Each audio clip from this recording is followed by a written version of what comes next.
Assalamualaikum warahmatullahi wabarakatuh. Perkenalkan, nama saya Mira Damayanti dari program Magister Manajemen Universitas Riau. Nah, di sini saya akan membahas mengenai ilmu sebagai objek kajian filsafat, di mana bahwasannya yang paling utama di sini ilmu itu memiliki dua objek.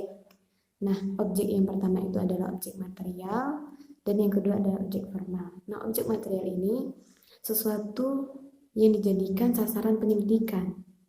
Sedangkan untuk yang formalnya adalah metode yang akan digunakan untuk memahami sasaran penyelidikan tadi, sasaran material kita.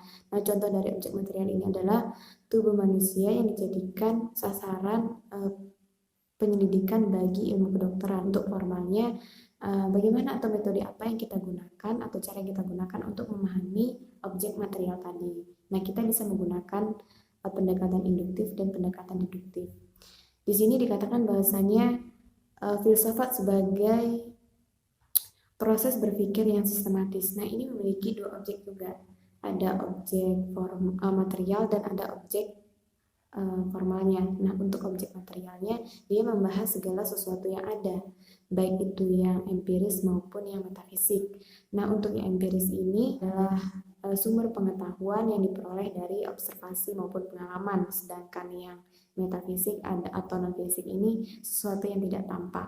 Nah, kalau untuk yang formal itu membahas segala sesuatu yang secara menyeluruh itu radikal, rasional, dan nyata. Kemudian saya akan memberitahu bahwasanya cakupan filsafat itu lebih luas dibandingkan dengan ilmu. Mengapa demikian?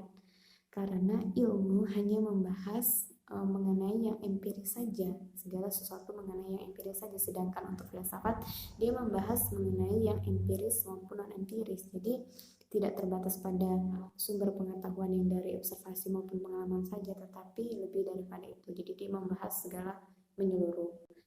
Nah, secara historis bahwasanya ilmu itu berasal dari kajian filsafat, karena kajian filsafat inilah yang paling utama membahas mengenai kajian secara sistematis, rasional, logis, maupun yang empiris. Dan kemudian empiris ini lagi berkembang dan menimbulkan spesialisasi dan menampakkan kegunaan yang praktis. Nah, inilah disebut proses terbentuknya ilmu secara berkesinambungan.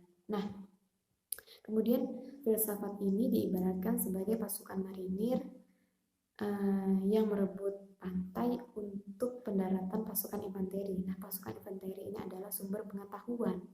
Nah, dari perumpamaan tadi kita dapat mengambil kesimpulan bahwasanya filsafatlah yang menyediakan tempat berpijak bagi para ilmuwan. Menurut pandangan ahli, bahwasanya filsafat ini disebut sebagai induk ilmu. Mengapa demikian? Karena dari filsafatlah lahir ilmu kontemporer maupun ilmu modern.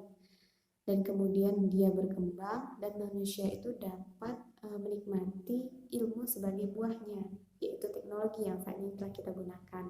Nah, kemudian salah satu tugas filsafat adalah menyatukan visi keilmuan itu sendiri agar tidak terjadi bentrok antar berbagai kepentingan seperti itu. Nah, dalam konteks inilah kajian filsafat itu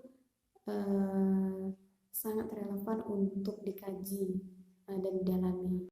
Sebenarnya ini materi yang bisa saya bahas. Lebih dan kurangnya saya mohon maaf. Assalamualaikum warahmatullahi wabarakatuh.